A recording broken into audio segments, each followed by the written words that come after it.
Stay tuned. Meeting economic crises risks big mistakes. Can we dodge that danger? Made possible by the Carnegie Council, the voice for ethics in international affairs.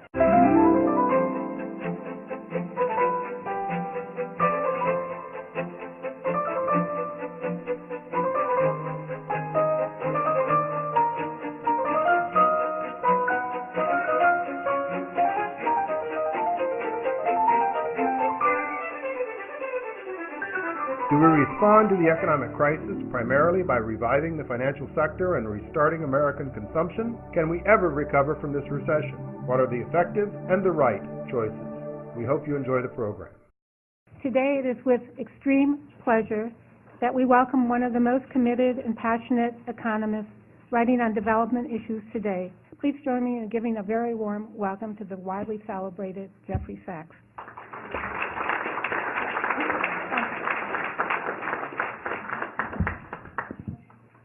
We're in such a tumultuous time that every day brings new shocks and makes it hard for us to get our bearings. And I'm sure that the weight of events bears down on you, and it certainly bears down on me and on the agenda to try to improve things when we feel that we're just trying to prevent things from collapsing right now. I think it would be useful for me to don my macroeconomist hat first, therefore, to talk about the general economic situation.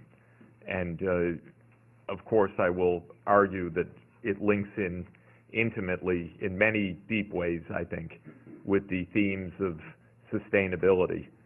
Part of the reason we're in the current crisis is our unsustainable course. One of the ways that we're going to get out of this crisis is by choosing sustainability. So there is an intertwining, certainly, of the economic crisis itself and the longer-term things we need to do on this planet to solve some very basic and deepening problems. Clearly, we're experiencing a financial meltdown, the likes of which we've not seen in modern history. And while it's getting tiresome and annoying to hear the Great Depression invoked hour by hour, and we're not in a Great Depression, it is true that we've not had this kind of meltdown, at least on the financial side, since that period. Now, a financial meltdown is not the same thing as an economic meltdown and a depression. These are different things. The financial meltdown involves the loss of wealth in the stock market, the loss of wealth in housing, and the consequent generalized crisis in the financial institutions. The economic crisis is jobs, income, well-being, access to health care, ability of people to clothe and shelter and feed themselves and educate their children. And those are related, but those are different things. So we can have a financial meltdown and not have an economic meltdown. We can't have a financial meltdown without having a recession, which is the modest version of a downturn, and we're going to have a serious recession because that's already well in train, and it's going to get worse for many months to come. This will be a miserable year by any count economically, and it could be a miserable 2 or 3 years by any count. But there's a big difference between a miserable year and a Great Depression, and I believe we can really avoid the worst if we keep our heads on straight. The big problem is that during crises we tend to make big mistakes. So it is also a time of threat, not because of automatic linkages from the financial crisis to the real economy, but because a financial crisis provokes, and the recession that goes along with it provokes a lot of possibilities for error. And those errors can turn into conflict, which is what history shows. They can certainly turn into political paralysis, and those are our big risks, not the per se economic collapse underway, but the mistakes we might make as a society or internationally as we confront this short-term crisis, because it would be the mistakes that turn this into something far costlier. And so it's understanding what we need to do to avoid the mistakes that perhaps are the most important lessons of the short term. There clearly are two main dimensions of this financial crisis, and disentangling them is not easy, and it will keep armies of graduate students employed for decades to do this, and then there will never be any resolution of these issues until this event is long forgotten and we'll go on to the next debates. The two pieces of this clearly involve monetary policy on the one hand and financial market operations on the second. So two things have contributed to what's happening with different weights put on these factors. On the monetary policy side, I think looking back, it's quite clear that monetary policy in this country was overreaching at several points during the last decade. I believe that Alan Greenspan and the Fed that he led made very, very serious errors at a number of points. But the main thing, in my opinion, that went wrong was the idea that all slowdowns must be aggressively fought, because by taking that point of view without really having the power to achieve that, we treated constantly slowdowns by pushing harder and harder on our policy instruments, turning the dials ever more wildly until we could no longer do that. So I think the intention wasn't bad, but the intention was overreaching. The idea that the Fed could fine-tune the business cycle, stop slowdowns, quickly react to crises, and thereby keep the economy always at full employment. It's kind of the economist's dream. But it is probably beyond the means of the economic science such as it is. And by trying to implement it, in my opinion, the policies became less and less tethered to the medium term and created the ground for instability, actually. So this, to my opinion, is policy-induced instability in part. The second obvious problem is the financial market deregulation, lack of oversight, and lack of responsibility. It really is a damning matter for our institutions that Madoff could go 13 years without a single trade. That we should have been able to ferret out, one would think, for an investor of tens of billions of dollars. That's a pretty serious failure of basic institutions, not just of trust, of decency, and all the rest, but of the most basic institutions.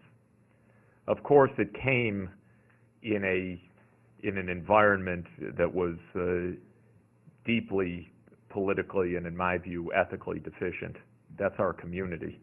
But we were so happy with the gazillions of dollars of wealth and the bonuses and the $30 billion per year of Wall Street Christmas pay and all the rest that it really was go-go land, and the most basic standards of conflict of interest, of oversight, of decency completely broke down.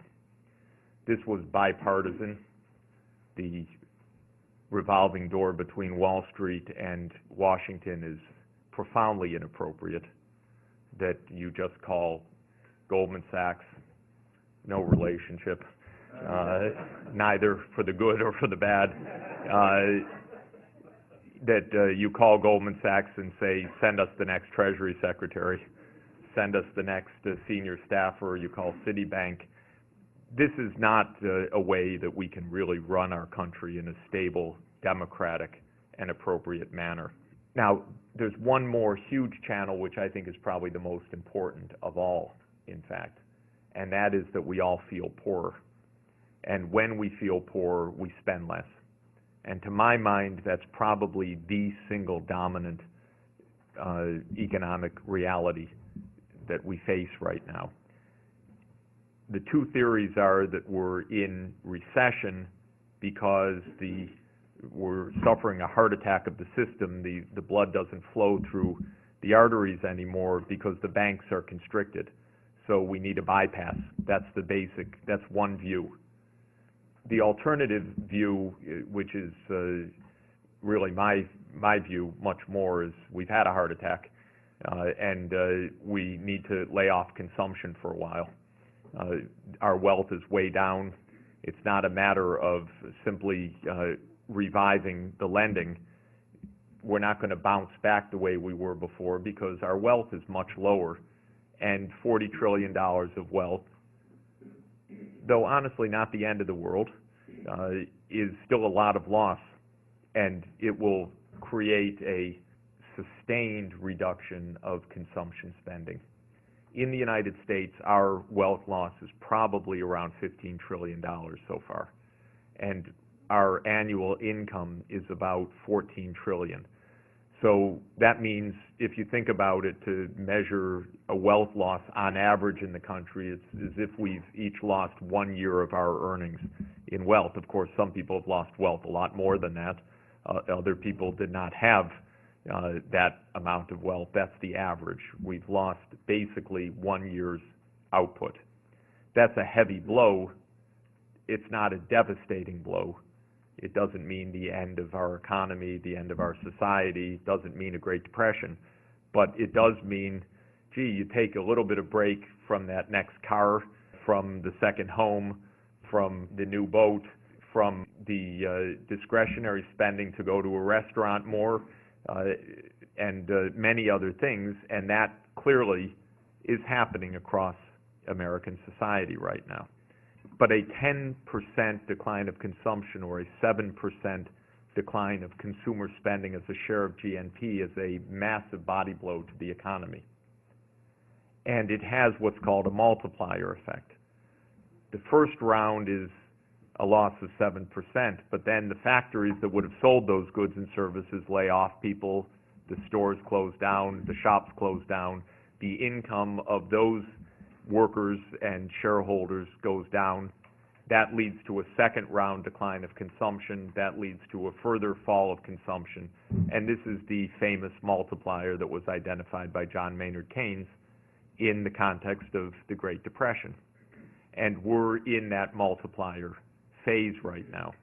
That's why gross national product could decline 3 to 5% this year. It's possible even more. It's possible less. But it does mean that we have a very sizable decline of our output that, in my opinion, is largely related to our sizable decline of consumption. We're not the only ones for whom this is happening. This is worldwide. It may have started here, but the worldwide stock market boom was general. The housing boom was not general, but it was widespread. It was the U.S., Spain, United Kingdom, Ireland, Iceland, Australia, and some other places. And those places are hitting a housing crisis, but all over the world, the stock market crisis is pervasive. Now, if you add these two things together, there's also the fear factor and expectational factor. So the question is whether the constriction of lending feeds further declines of consumption. The fear of collapse causes people to retrench even more. And there definitely is not only the mechanical effect of wealth on income, there's also the fear factor on wealth, and there's also the fear factor on consumption, the so-called consumer sentiment, which is at its lowest rating in history right now. I mean, since the recording started in the post-World War II era. And in this sense, we've got quite a cascade of failures right now. So what do you do about it? Homeowner relief is treating a symptom, but when you're very sick, you treat symptoms. I mean, homeowner relief doesn't solve the underlying macro crisis, but it helps people to stay in their homes. So if it's accused of being a symptom, I also take Tylenol with fever. That doesn't solve the underlying problem, but it sure does make you feel better. And I think that you treat symptoms. That's one thing. Second, you reestablish a social safety net. Our country does not have a social safety net to speak of. We are disgracefully bad at this. And we need a national consensus. Even the Republican Senate and House should show some decency right now. They've not shown it yet. But they should acknowledge that we're all in this together, that they're small government, small tax, nostrums, whatever one else would say, do not apply for people that are hurting badly, that have lost health care, that have no coverage. Medicaid is broke, needs help. People are hungry. People are out of homes. We have a social crisis here. We've had a social crisis for a long time, which we never wanted to look at. I'll tell you an interesting and, in my view, a damning factoid, which is that the word poor and poverty or poverty did not show up one time in any of the presidential debates. Not one single time. Middle class and its cognates showed up dozens of times. This is wrong because we have a lot of poor people in this country and they need help. We just don't like to look at it. We don't want to acknowledge it. And so the second thing you do is indeed you take care of people who are in great difficulty. And we're in the middle of the political battle for that. Then comes the macroeconomic challenge. And the macroeconomic challenge is a challenge of, it's a debate, first of all. There are some who say, do that bypass operation or an angioplasty, open up the veins and open up the arteries of the banks again, and we'll get back to where we were before. The problem is that the pipes which carry the lifeblood of credit in the economy are constricted, bank capital is impaired, recapitalize the banks, and then we'll go back to where we were. I've explained why I don't think that that's the case. But that's a vision of trying to boost consumption again, because we're a consumer society. What stopped is consumption, and what people refer to as another very great insight of John Maynard Keynes, which was that when consumption declines, it was once upon a time thought that that would automatically translate into investment, because the idea was if you're not consuming, you put your money in the bank lends it to somebody else and for investment, and what we don't save, we invest. And the theory used to be, before Keynes, that if society wants to if society wants to save more, that's fine. More money will go through the financial markets, interest rates will go down, investment will go up. And what Keynes said is not so fast, because before any of that happens, the amount of output in the economy may go down so much that even though people are saving more of their income is falling so much that saving times a shrunken income base is actually producing less saving rather than more saving, what's called the paradox of thrift. So one idea is try to open up the banking and finance and get consumer spending going again. I have my doubts because we were already overspending and because I don't see this wealth bubble coming back, because I regard it as a bubble, not as a reality. The alternative, in my opinion, is, and here's where I'll conclude with my book because it is relevant, is that we invest for the future. And what we do is we recognize we are going to consume less. That's not going to turn automatically into investment, but it does leave free potentially the resources in our society for investment, because what used to be used for producing consumer goods now really can be used for investing in climate control, in sustainable energy, in rebuilding our infrastructure, in rebuilding our housing, in helping the poor, in protecting the natural environment, and so on. That, to my mind, is the right strategy for us. That what we do now is to say, okay, we were over-consuming before. We're not going to try to go back to over-consume. But we're smart enough to know that if we just stand on the sidelines, we're not going to get more investment, we'll get more unemployment. So we need, as a matter of national policy and international policy coordination, to promote investments through public leadership to take up the slack of the resources. But my view is that that's potentially an enormously positive development. Doesn't feel like that now, but I think our society was tremendously underinvesting in the future. We were so much engaged in our consumerism and in our rampant spending that we were the SUV generation, and we were wrecking the environment, we were neglecting the poor, we were letting our infrastructure fall to pieces, and now we have the chance to take a deep breath and make public investments again to get to the core challenges that we really face. This, in my view, is pretty much exactly the essence of President Obama's framework that he unveiled last week.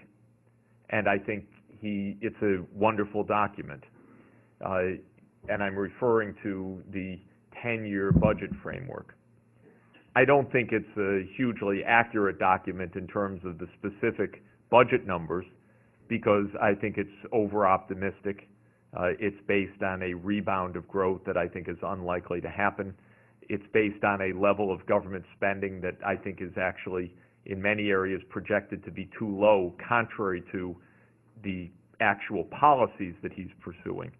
So the document, in my view, rightly announces major initiatives in infrastructure, in education, in health, and in other areas, but the numbers then don't show it because they're trying to show the budget deficit comes down more sharply. So I regard it as a very superb policy framework, but not such a convincing budget framework. Now, what's the discrepancy? The discrepancy is that I believe that in the end, we need public investment to revive the economy. We need to invest in our infrastructure, sustainable energy, a new generation of automobiles, our natural wilderness and natural resources. This is an opportunity to make good on many things that we've been neglecting. It's also an opportunity to have our factories produce to build the basic infrastructure in the poorest countries in the world as well, which would be good for our jobs and good for those economies and good for global peace. But in the end, it's going to have to be paid for, also not just through government borrowing, but through higher taxes, which is another one of the myths of our country, that we can somehow go on by solving every problem by cutting taxes. So my view is we have an opportunity here to invest in the future. That's how to overcome the paradox of thrift. We can make those investments now. I believe we're going to have to pay for them in a variety of ways, some of which will be called taxes in the future.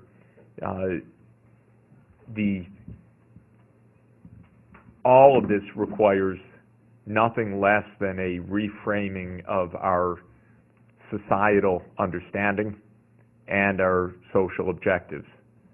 If we try a quick fix, that if we just turn this dial and that dial, hope springs eternal, the markets go up again, the banks start lending, and we go on where we were, we will fail, because we were already on an unsustainable course. But if we say, let's look at this for what it is, a wake-up call that we were not on a sustainable path, and let's think seriously about what sustainability means, and understand that that includes not only environmental sustainability, but social sustainability, and it includes solidarity in a society that's had precious little of it, so that we understand that we became, over 25 years, the most divided society in our history, so divided that the poor were absolutely blind to us, invisible to us, I should say. If we do those things, we will come out of this crisis a lot stronger than we went into it. Thanks a lot. We hope this program has been informative and has provided some perspective on the underlying ethical issues.